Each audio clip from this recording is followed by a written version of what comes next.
একটা দল বা একটা গোষ্ঠী বা একটা পরিবার মনে করেছিল এটা তাদের বাপের বা তাদের দাদাদের বা তাদের পরিবারের একটা দেশ। সেই জায়গা থেকে আজকে এই দেশটাকে আপনারা চেয়েছিলেন এটা হবে কোনো ব্যক্তি, পরিবার বা দলের না, এটা হবে 18 কোটি মানুষের। কিন্তু অত্যন্ত দুর্ভাগ্যজনকভাবে বলতে হয় যে এই 14ই জুলাই যেদিন আমাদের ভাইয়েরা বোনেরা জীবনের ঝুঁকি নিয়ে এই স্লোগান উত্তেজিত করেছিল, সেই দিনই কিন্তু আবার একই স্লোগান আজকে আমাদের শুনতে হচ্ছে। একটি দল বা একটি পরিবার বা একটা গোষ্ঠী বলছে অমুক দল তোমরা সব বাংলা স্যার।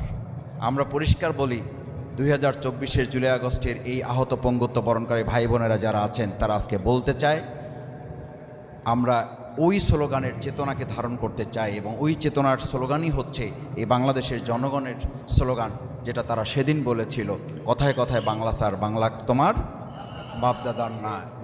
এই দেশ হচ্ছে কার? এই দেশ হচ্ছে এই দেশের জনগণের।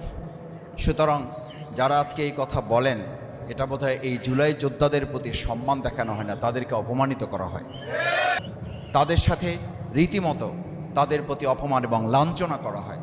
আমরা এই কথা এই কারণে বলি যে শুধুমাত্র আজকে রাজনৈতিক বিভেদ করার জন্য যদি কেউ কথা বলেন, যদি আজকে রাজনৈতিক স্লোগান দিয়ে বিভেদ তৈরি করে দেন, তাহলে এই জনগণই কিন্তু গতকাল তার আগের রাতে স্লোগান তুলেছিল। এটাও স্লোগান কিন্তু তুলেছিল যে আমরা এই যখন আপনারা স্লোগান তুলেছিলেন ঢাকা না দিল্লি, এখন কিন্তু ঢাকার সাথে লন্ডন যুক্ত করে দেওয়া হয়েছে।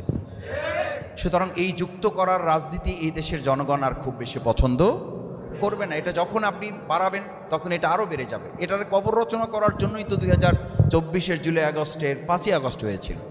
সুতরাং যদি আবার কেউ সেই বস্তা পচা সেই রাজনীতির দিকে ফিরে যায়, তাহলে তাদের বিরুদ্ধে আবার 5ই আগস্টের জন্য জনগণ প্রয়োজনীয় প্রস্তুতি গ্রহণ করবে।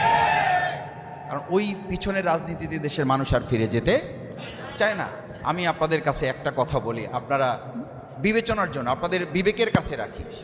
শুধু বিগত 17 বছর না, বিগত 53 বছর দেশ স্বাধীনের পর যারা আজকে আমরা এটা বলি যে এই যে আজকে আমরা দিল্লির সাথে ঢাকা, দিল্লির সাথে পিন্ডি, পাকিস্তানের কথা বলি, দেখেন বাংলাদেশ জামাত ইসলামী একজন কর্মী, একজন সমর্থক, একজন সহযোগী, একজন শুভাকাঙ্ক্ষী এই 17 বছর, বিগত 53 বছর জেল, জুলুম, নির্যাতন, নিপীড়নের মুখে পড়ে আপনি কখনো শুনেছেন যে আমরা দেশ ছাড়া হয়েছি? বরং দেশের বাইরে ছিল আমাদের মীর কাসেম আলী মিন্টু ভাই, মৃত্যু নিশ্চিত জেনেও তাকে জানানো হয়েছে যে আপনি আসলে গ্রেপ্তার করা হবে, ফাঁসিতে ঝোলানো হবে। এটা জানার পরও তিনি দেশে এসেছেন এবং বলেছেন এই দেশ আমার, যদি প্রয়োজন হয় আল্লাহর জন্য, আল্লাহর দিনের জন্য, এই দেশের জন্য আমি জীবন বাজিয়ে রাখবো, এই দেশেই আমার মৃত্যু হবে, এই দেশ থেকে আমাকে কেউ বিতাড়িত করতে পারবে না।